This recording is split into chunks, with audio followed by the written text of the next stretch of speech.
नमस्कार दोस्तों, मेरे YouTube चैनल रमा सर्वे पर आपका हार्दिक अभिनंदन। दोस्तों, समग्र जीवन में राह दिखाती मंजिल में शब्दों की विशेष भूमिका रहती है। यदि हम इस पर चिंतन मनन करें तो जीवन के हर पहलुओं में से हमारे ये सत्संगी हैं। बस थोड़ा सा आकार इनका बदल जाता है कभी कभी। स्वभाव और गुण के अनुसार ही भावनाओं का सम्मान भी मिलता है मुझे।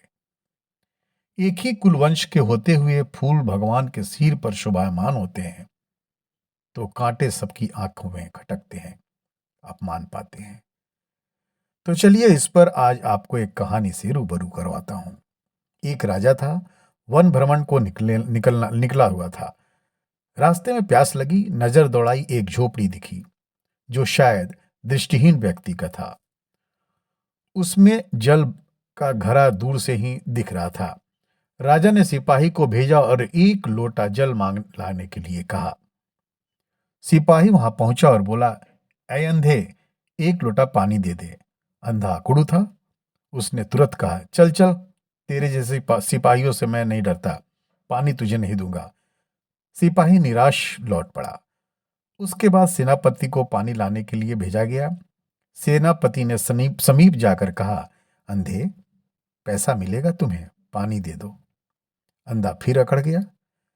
उसने कहा, पहले वाले का तो ये सरदार मालूम पड़ता है, चिकनी चुपड़ी बातें बनाकर मुझ पर दबाव डालना चाहता है।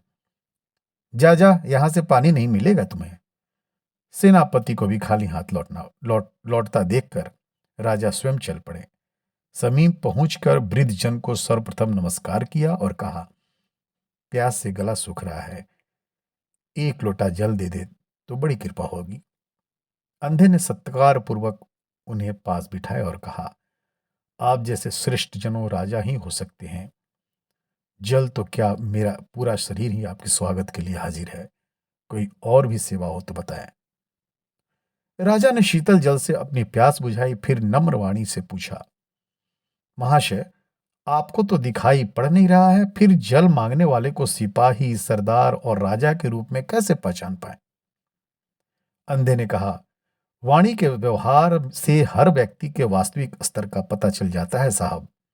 मैं अंधा जरूर हूं, पर वाणी पर विराजमान सर्वमंगला आदमी के व्यक्तित्व की झलक होती है जो मैं आपको भाफ गया। बड़े होकर व्यवहार की शालीनता ही तो बड़प्पन की निशानी है दोस्तों। यदि आप ऐसा नहीं करते तो इसका असर आप पर ही पड़ेगा। ये शब्द की सहजता और सरलता से हमें प्रेरित और कंपित करते हैं हमारे व्यक्तित्व को। और यही शब्द भी मुझे रस छंद अलंकार से भरकर हमारे जीवन को आनंदित करता है। वाणी में भी अजीब शक्ति होती है मित्रों। वो कहा गया है ना कि किराए के संगीत पर कौओं की कांव कांव भी मधुर हो जाती है और किराए के मुखौटे से सपाट चेहरे की पहचान भी मधुर हो जाती है।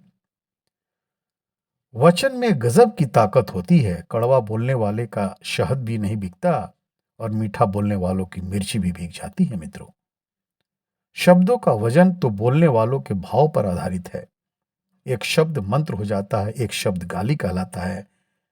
वाणी ही व्यक्ति के व्यक्तित्व का परिचय करा जाती है।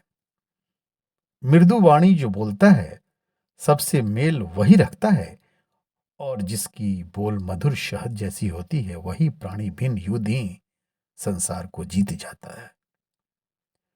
शब्द मिलते तो हैं मित्रों मुफ्त में ही, लेकिन इसका चयन पर निर्भर करता है कि उसकी कीमत मुझे मिलेगी या चुकानी पड़ेगी मित्रों।